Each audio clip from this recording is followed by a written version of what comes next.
ለማለውጠው ነገር የራሴን አእምሮ ቀጠቅጠዋለሁ። በ50 ዓመቱ ያልተሳካለት ሰውዬ እናቴ እኮ ቆንጥጣኝ ነው ሊል ነው። ቆንጆ ነሽ፣ አይ ቁንጅና ምን ዋጋ አለው ብለህ ጥሩ ቤተሰብ አለሽ፣ ምን ጥሩ ቤተሰብ ቢኖር ምን ዋጋ አለው ብለህ በቃ መደሰት አትችልም። አንዳንዴ ችግሮችን እናገናለን። በጣም መጥፎን የማስብ ከሆነ አእምሮዬን በጣም ነው የሚጎዳ። ተናደሽ ውሳኔ አትወስኝ። የተደሰትሽ ጊዜ ደግሞ በጣም የተደሰትሽ ጊዜም ደግሞ አትወስኝ። ስህተት ትሰሪያለሽ። በአጠቃላይ ጠቅልለሽ ስታስቀምጪው አእምሯችን የሚረብሽ ነገር ሰብሰብ አድርገሽ ኮግኒቲቭ ዲስቶርሽንስ ይባላሉ። ሀሳብ ጋር የተያዙ ናቸው። ወይም ኔጌቲቭ ቲንኪንግ ልትይው ትችላለሽ። ኔጌቲቭ ቲንኪንግ አሁን ይሄ ፖዚቲቭ ቲንኪንግ እና ኔጌቲቭ ቲንኪንግ የሚባለው በፊት በሞቲቬሽን ብቻ ነበር የሚታወቀው። አሁን ፖዚቲቭ ሳይኮሎጂ የሚባል መጥቷል። በጥናት ማስተርስ ዲግሪ የምትሰሪለት ፒኤችዲ የምትሰሪለት ፖዚቲቭ ሳይኮሎጂ የሚባል መጥቷል። እና እሱ ምንድን ነው የሚያስተምረው? አእምሯችንን የሚያውኩ ኔጌቲቭ ቶቶች አሉ። አእምሯችን ጋር የምናስቀምጣቸው ኔጌቲቭ ቲንኪንግ ፓተርኑ ራሱ ኔጌቲቭን ማስብ መጥፎውን ማስብ ከሆነ አእምሮን በጣም ነው የሚጎዳው። እና ግን ተለቅመው ግን ወጥተዋል። ምሳሌዎች ልንገርሽ። አሁን ሜንታል ፊልተሪንግ ይባላል። ሜንታል ፊልተሪንግ አንድ ስብሰባ ሄድኩኝ። በጣም ጥሩ ጊዜ ነበር። በጣም ጥሩ ቆንጆ ጊዜ ነበር። ሰው ደስ ብሎታል፣ ተምሯል፣ ያስታውቃል። መሀል ላይ ግን አንድ ሰውዬ ብድግ ብሎ ወጣ ከስብሰባ። አንድ ሰው ነው የወጣው። 3000 ሰው አለ ስብሰባው ላይ። አንድ ሰውዬ ግን ተነስቶ ወጣ። ቤት ስገባ በዚህ በሜንታል ፊልተሪንግ ቤት ስገባ የማስበው 3000ዎቹን ሰዎች ሳይሆን ተነስቶ የወጣውን ሰውዬ ነው። ያሁን እንዴት እንደሚረብሽ አስቢ። እውቀቱ ከሌለን አሁን ተመልካቾቻችን እውቀቱ እንዲኖራቸው ነው የምንፈልገው እና ያንን ታስቢያለሽ። ያ ሁሉ እኮ መልካም ነገር ተደርጓል። 3000 ሰው ደስ ብሎታል። ተነስቶ የወጣውም ሰውዬ ወይ ውሃ ጠምቶት ነው ወይ ባዝሩም ይሆናል የሄደው ወይ ላልተስማማ ይሆናል። ማታ ግን ገብቼ የማስበው እሱ ነው። ይሄ ሜንታል ፊልተሪንግ ይባላል። ወይም የእኛን ፕሮግራም አንቺ ኮሜንት ማንበብ ፈለግሽ፣ 1000 ኮሜንት አለ እንበል። አነበብሽ፣ በጣም ጥሩ ኮሜንቶች። መሀል ላይ ግን አንዱ ሰውዬ ሰደበሽ፣ አታውቂው። 1000ውን ጥሩ ኮሜንት ተይና እሱ የሰደበሽን ታሰላስያለሽ። ወይም እሱ የሰጠሽን አለ አይደል፣ አይጠፋም ሁሉ ጊዜ የሚናገሩ ሰዎች፣ እሷን ትይዥና ታስቢያለሽ። ይሄ የኔጌቲቭ ቲንኪንግ ፓተርን ነው። ሜንታል ፊልተሪንግ ይባላል። ሁለተኛ ኦቨር ጀነራላይዜሽን ይባላል። ኦቨር ጀነራላይዜሽንም የኔጌቲቭ ቲንኪንግ ፓተርን ነው። ምን ማለት ነው? ለምሳሌ አሜሪካ ውስጥ አንድ ናይጄሪያዊ ሰው ያገኘው እና እሱ መጥፎ ነገር አረገኝ፣ ገንዘቤን ወስዶ አስቀረብኝ። ናይጄሪያዊ ነው። ስለዚህ ምን እላለሁ? ናይጄሪያውያን ክፉዎች ናቸው እላለሁ። ጀነራላይዝ አደረግ ነው ማለት ነው። ወይም አንድ ሴት አንድ ወንድ በጣም አቢዩዝ አደረጋት፣ ጎዳት። ከዛ ምን ትላለች? ወንዶች እንዳታምኛቸው ደግሞ የሚሉ ሰዎች አይቻልም። በጣም ብዙ እንዳታምኛቸው። ወንድ ማለት እንደው በስም እንዳይምታቱብን ነው እንጂ እኮ ስም የተሰጣቸው አንድ እኮ ናቸው ይላል። ሁሉን ኦቨር ጀነራላይዝ ያደርጋል። ወንዱ ደግሞ በሴት ከተጎዳ ሴት ይላል። ሴት እንዳታምን ይላል። አንድ ሴት ነች እኮ የጎዳቸው፣ ግን ቢሊየን ሴቶች አሉ። ይሄ ኦቨር ጀነራላይዜሽን ነው። ስለዚህ አሁን አእምሮዬ ምን ያደርጋል? ሴት እኮ እንዲህ ነች ብዬ ካሰብኩኝ ከዛ ስንት ሴት ባየሁኝ ቁጥር ያንን ላስብ ነው። ሪሌሽንሽፕም ላይኖረኝ ነው። እሷም እንደዚሁ። ከዛ በብሔር በሃይማኖት የተወሰነ ሃይማኖት ግሩፕን ወስደን እነሱ እኮ በጣም እንዳትቀርባቸው እነሱ ካልን ይሄ ኦቨር ጀነራላይዜሽን ነው። የኔጌቲቭ ቲንኪንግ ፓተርን አእምሯችንን ከሚረብሹ ነገሮች እነዚህ ናቸው። ሶስተኛ ፖላራይዜሽን ነው። ፖላራይዜሽን ማለት ወይም እዛ ጥግ መያዝ ማለት ነው። ወይ በጣም ተቃዋሚ ትሆኛለሽ ወይ በጣም ደጋፊ ትሆኛለሽ። ለምሳሌ በፖለቲካ እንየው። አንድ ሰው ወይ እዛ ጥግ ነው፣ ሙሉ በሙሉ ተቃዋሚ ነው። በቃ አንድም የሚቀበለው ነገር የለም። ያኛው ደግሞ ሙሉ በሙሉ ደጋፊ ነው። ለዛኛው ሰውዬ መንግስት ምንም ስህተት አይሰራም፣ ለዚህኛው ደግሞ መንግስት ምንም መልካም ነገር አይሰራም። ይሄ ጥግ መያዝ፣ ጽንፍ መያዝ፣ ዋልታ ረገጥ ነው የሚባለው፣ እንደዛ ይባላል። እና ጥግ መያዝ ይሄም የሚጎዳ ነው። ትክክለኛው ምንድን ነው? ባላንስ ነው። ስህተቶችን ታያለሽ፣ ጥሩን ታያለሽ። በሁሉም ነገር ነው። በሃይማኖትም ለምሳሌ አንድ ሰው ሃይማኖቱን ይይዝና በጣም ጥግ ይይዝና ሌሎችን ሃይማኖቶች በሙሉ የሰይጣን ያደርጋቸዋል ወይም ሲኦል የሚገቡ ያደርጋቸዋል። ግን ፌርነስ አይኖርም ማለት ነው። ይሄ ይጎዳል። አራተኛው ዲስካውንቲንግ ደ ፖዚቲቭ ይባላል። ዲስካውንቲንግ ደ ፖዚቲቭ ማለት አንድ ነገርን ይሄ የሚያስቸግረው ሰው አንድ ነገር ጥሩ ነገር ሲነገረው ታንኪዩ ብሎ እንደ መቀበል ወይም ደግሞ እንግዲህ ክብሩ ለፈጣሪ ይሁን በማለት ፋንታ የምትነግሪያትን ጥሩ ነገር በሙሉ ትጥለዋለች። ቆንጆ ነሽ፣ አይ ቁንጅና ምን ዋጋ አለው ብለህ ዘንድሮ እኮ ቁንጅና ምንም አይሰራም ማለት ደግሞ ቁመት ሲያምር ምን ቁመት ሲንቀዋደል ቢውል ምን ዋጋ አለው ብለህ ምንም ዋጋ የለውም። አንቺ እኮ ተምረሻል ስትል ዘንድሮ ትምህርት ነው እንዲህ ገንዘብ እኮ የለውም ትምህርት ምን ዋጋ አለው። ጥሩ ቤተሰብ አለሽ፣ ምን ጥሩ ቤተሰብ ቢኖር ምን ዋጋ አለው ብለህ እያንዳንዱን የምትነግሪያትን በሙሉ መሬት ላይ ትጥለዋለች። ይሄ ዲስካውንቲንግ ደ ፖዚቲቭ ይባላል። እና በቃ መደሰት አትችልም። የሚነገራትን ነገር ትክክለኛ የሚነገራትን ነገር እሱን ለመቀበል ትቸገራለች። አምስተኛ ጃምፒንግ ቱ ኮንክሉዥን ይባላል። ጃምፒንግ ቱ ኮንክሉዥን ማለት በቀደም ለታ ስብሰባ ነበረ። ስብሰባው ላይ እኔ ከተናገርኩ በኋላ አየለ እኔን ሀሳብ የሚቃወም ነገር ተናገረ። አንድ በይ። ሌላ ቀን ደግሞ ስብሰባ ላይ ገብቼ አሁንም ደግሞ እኔ ከተናገርኩ በኋላ አየለ ከእኔ ሀሳብ ተቃራኒ ተናገረ።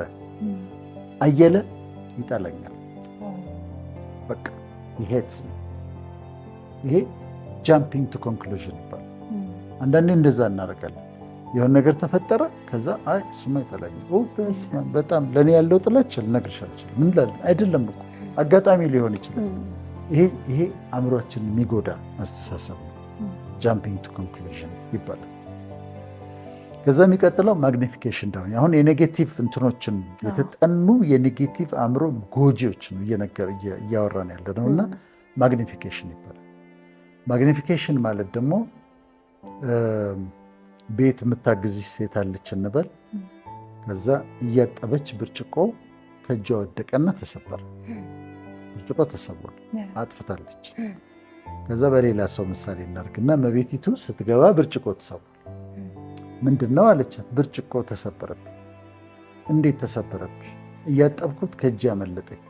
ለምን ከእጅሽ ያመለጠ? ከእጅ ያመለጠኝ። ለምን አስበሻ ትሰሪ? እዚህ ቤት ስንት ዕቃ ነው የሚሰበረው? እገዛለሁ፣ ይሰበራል፣ እገዛለሁ፣ ይሰበራል። እስከ መቼ ድረስ ነው ይሄ ብርጭቆ እየሰበርሽ የምትኖሪ? አሁን ምን እያደረገች ነው? ችግሩን እያጎላቸው ነው። ብርጭቆ ነው የተሰበረው፣ ግን ማግኒፋይ ታደርገዋለች። ትዳርን የሚበጠብጥ አንዱ ነገር ይሄ ነው፣ ማግኒፊኬሽን። ለምሳሌ አምሽቶ መጣ፣ አምሽቷል፣ ተሳስቷል። አምሽተን የመጣ ለምን አምሽተ መጣ? ጓደኞቼ እንደዚህ ብለው። ለምን ከጓደኞች ጋር ትገናኛለህ? ያው መገናኘት ስላለብኝ። ትናንትናም እኮ አምሽተን የመጣ፣ ባለፈው ሳምንትም እኮ አምሽተን የመጣ። እኔ እስከ መቼ ነው ቤት ውስጥ ቁጭ ብዬ እዚህ ተቀምጬ አንተ እንደፈለግ እየሆንክ የምትመጣው? እንዴት ነው እስከ መቼ ነው ይሄንን የምታደርገው? አሁን ምን እያደረገችው ነው? ችግሩን እያገነነችው ነው። እና አንዳንዴ ችግሮችን እናገናለን በጣም። ይሄ ማግኒፊኬሽን ይባላል። የኔጌቲቭ ቲንኪንግ ፓተርን አንዱ አካል ነው እና ይሄ የሚጎዳ ነው። ከዛ ሰባተኛ ኢሞሽናል ሪዝኒንግ ይባላል። ኢሞሽናል ሪዝኒንግ ማለት በአእምሮ አስበሽ አሰላስለሽ ሎጂካሊ ማሰብና መወሰን ሳይሆን በስሜት መወሰን ማለት ነው። ለምሳሌ አንድ ሰው ዛሬ ተናደደ፣ ካሜራማን ነው፣ እኛ ዘገየንበት፣ እንደውም እዚህ ቤት አልሰራም ይላል። በቃ እንዴ ምንድን ነው እሱ? በምንድን ነው? አሁን በአእምሮ አይደለም ያሰበው፣ አሰላስሎ እንደዚህ በቲንኪንግ ፓተርን አይደለም፣ በኔጌቲቭ ቲንኪንግ ፓተርን። በኢሞሽን አይታሰብም፣ በኢሞሽንም ውሳኔ አይወሰንም። እንደውም ጵኒኤል የተናደድሽ ጊዜ ተናደሽ ውሳኔ አትወስኝ፣ የተደሰትሽ ጊዜ ደግሞ በጣም የተደሰትሽ ጊዜም ደግሞ አትወስኝ፣ ስህተት ትሰሪያለሽ። ተናደን የምንወስናቸው ውሳኔዎች ብዙ ጊዜ ስህተት አላቸው። ከመጠን በላይ ደግሞ ተደስተን የምንወስናቸው ውሳኔዎች ስህተት አላቸው። ይሄ ኢሞሽናል ሪዝኒንግ ነው። በስሜት ላይ ተመስርቶ ውሳኔዎችን መወሰን ማለት ነው። ይሄም አንድ ጎጂ ነው ማለት ነው። ከዛ ምን አለ? ሹድ የሚባል ቃል አለ። እንግሊዝኛ ሹዲንግ ይባላል። አይ ሹድ ዱ ዲስ እና ለምሳሌ ዛሬ መኪና ውስጥ ቁልፍ ረሳሁኝ አይደል? ቅድም ሎክ አረገብኝ እየነገርናቸው ለተመልካቾች። ከዛ አሁን ተሳስቻለሁ፣ ዕቃ ላወጣ ስል ቁልፉን አስቀመጥኩ እዛ ውስጥ። ከዛ በሩ ተዘጋ። ከዛ ቁልፉን ሎክድ ሆነ። ቤት ሄጄ ቁልፍ ማምጣት ነበረብኝ። አሁን በሹዲንግ ምንድን ነው የሚሆነው? አይ ሹድ ሃቭ ቢን ኬርፉል። ራሴን የምለው መጠንቀቅ ነበረብኝ፣ መሳሳት አልነበረብኝም። ቁልፉን በእጄ መያዝ ነበረብኝ፣ ይሄንን ማድረግ ነበር እያልኩኝ ራሴን እቀጠቅጠዋለሁ። ራሴን እየቀጣሁት። እኔ ግን ዛሬ ምንድን ነው ያደረግኩት? ተሳስቻለሁ፣ ተዘጋብኝ። እናንተ ጋር ሰው ላኩ፣ ቤት ሄድኩኝ፣ ቁልፉን አመጣሁን፣ ከፈትኩ፣ አወጣሁ። በቃ ያለበለዚያ ብቀጠቅጠውስ? እንዲህ ማድረግ ነበረብኝ። እንዴት ትረሳለህ? እንዴት እንደዚህ ቁልፍ ትረሳለህ? እንዴት ውስጡ ታስቀምጣለህ? እያልኩ ለማለውጠው ነገር የራሴን አእምሮ ቀጠቅጠዋለሁ፣ እጎዳዋለሁ ማለት ነው። ይሄ ደግሞ ሹዲንግ ይባላል። ዘጠነኛው ሌብሊንግ ይባላል። ሌብል ደግሞ ምንድን ነው? አንድ ሰው ዋሸ፣ ከዛ አንተ ዋሽተሃል ማለት ትክክል ነው፣ ዋሸህ ብለዋለሁ። ውሸታም ነህ ስለው ግን ሌብል አደረኩት፣ ለጠፍኩበት ማለት ነው። አሁን በዚህ ይጎዳዋል። በተለይ ልጆቻችንን እንደዛ የምንል ከሆነ ለምሳሌ አንተ ሰነፍ ነህ፣ የቤት ስራ አልሰራም፣ የቤት ስራ ለመስራትህ ስንፍና ነው ማለትና አንተ ሰነፍ ነህ ማለት ይለያያል። ዋሽተሃልና አንተ ውሸታም ነህ ማለት ይለያያል። ምክንያቱም እሱን አሁን ለጠፍንበት ስም ሰጠ ነው። ውሸታም ሰነፍ ብለን ለጥፈንበት። ይሄ ሌብሊንግ ነው። ራሳችንንም ሌብል ካረግን፣ ሰዎችንም ሌብል ካረግን ይሄኛው አስተሳሰብ ይጎዳናል። አስረኛው ፐርሶናላይዜሽን ይባላል። ፐርሶናላይዜሽን ማለት ዩ ቴክ ኢት ፐርሰናሊ። አንድ ነገር ስናገር የሆነ ነገር ሊለኝ ፈልጎ ነው ብሎ ማሰብ። ለምሳሌ ስብሰባ ላይ ተቀምጠን እንዲህ ማርፈድ ልክ አይደለም ምናምን ብሎ ኃላፊው ከተናገረ እኔ ማለት ፈልገው ነው ትያለሽ። ለምን ፊት ለፊት አይነግረኝም እንዴ? ለኔ መልእክቱ እኮ ለኔ ነው፣ እኔን እኮ ማስተላለፉ ነው። ግን እኮ አይደለም፣ ሰውዬው እኮ ላይሆን ይችላል። ሌላ ጀነራል ነገር ነው ያወራው፣ እኔም ማለቱ ነው። ስለዚህ ፐርሰናል አድርጎ መውሰድ፣ ፐርሰናል ኦፌንስ፣ እኔን ሊጎዳኝ ፈልገው ነው፣ እኔን ማለቱ ነው ብሎ መውሰድ፣ እሱ ደግሞ ፐርሶናላይዜሽን ይባላል። አንደኛው ብሌሚንግ ነው። ብሌሚንግ ለእያንዳንዱ ስህተት ጥፋተኛ መፈለግ። የአንተ ጥፋት፣ የአንቺ ጥፋት፣ ለሁሉ ነገር የኔም እኮ ጥፋት ሊሆን ይችላል፣ ግን የኔም ጥፋት እሱ ላይ ለጥፋለሁ። ለምሳሌ ቅድም በሩ እኮ እንዲህ ያለብኝ እኮ የሆነ ሰውዬ እኮ እያናገረኝ ነበረ ልል ይችላለሁ። እሱን ብሌም አድርጎ አሁን ደግሞ በቀደም አንድ ቦታ ስናነሳው ነበር። ይህ ስለ ትሮማ በጣም መወራት ተጀምሯል። ትሮማ የቻይልድሁድ ትሮማ፣ በልጅነት የተጎድቼ እንዲሆኜ የሚባል ነገር መጥቷል። ስለዚህ አሁን ምን መጣ መሰለሽ? የሆነ ሰው ሳይሳካለት ሲቀር እናቴ ነች፣ እናቴ ጎድታኛለች። የዛ ጊዜ የተናገረችን ጊዜ ስለጎዳችኝ ነው። አባቴ እኮ ስለተቆጣኝ ነው። we are blaming them። አባትን የእኛ ልጆች ደግሞ እኛን ብሌም ያደርጋሉ። ባላንስ መደረግ አለበት። ያለበለዚያ ሁሉ ነገር ትሮማ ነው ካልን አሁን አስቸጋሪ ነገር ሊፈጠር ነው። ምክንያቱም አንድ ቀን በ50 ዓመቱ ያልተሳካለት ሰውዬ በራሱ ጥረት አለማድረግ፣ በራሱ ባለመሞከር፣ ባለመማር ያልተሳካለት ሰው እናቴ እኮ ቆንጥጣኝ ነው ሊል ነው።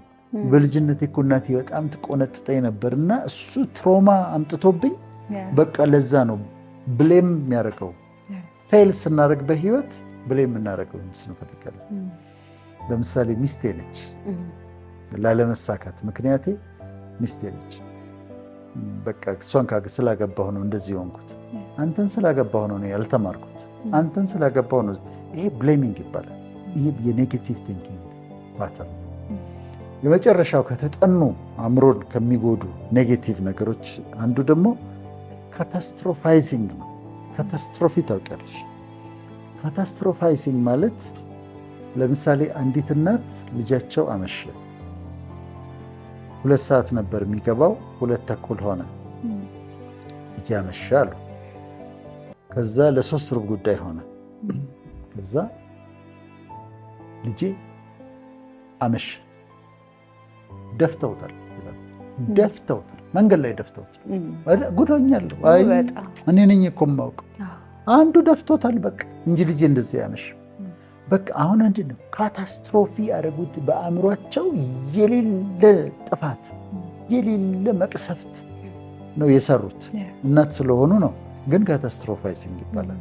እና አንድም ችግር ሲፈጠር፣ አንድ ድርጅት ውስጥ የሆነ ችግር ሲፈጠር ተረጋግቶ ችግሩን በመፍታት አስቦ መፍታት ፈንታ በቃ አበላሽተት ተዘጋ ማለት ነው እኮ ድርጅቱ አለቀ።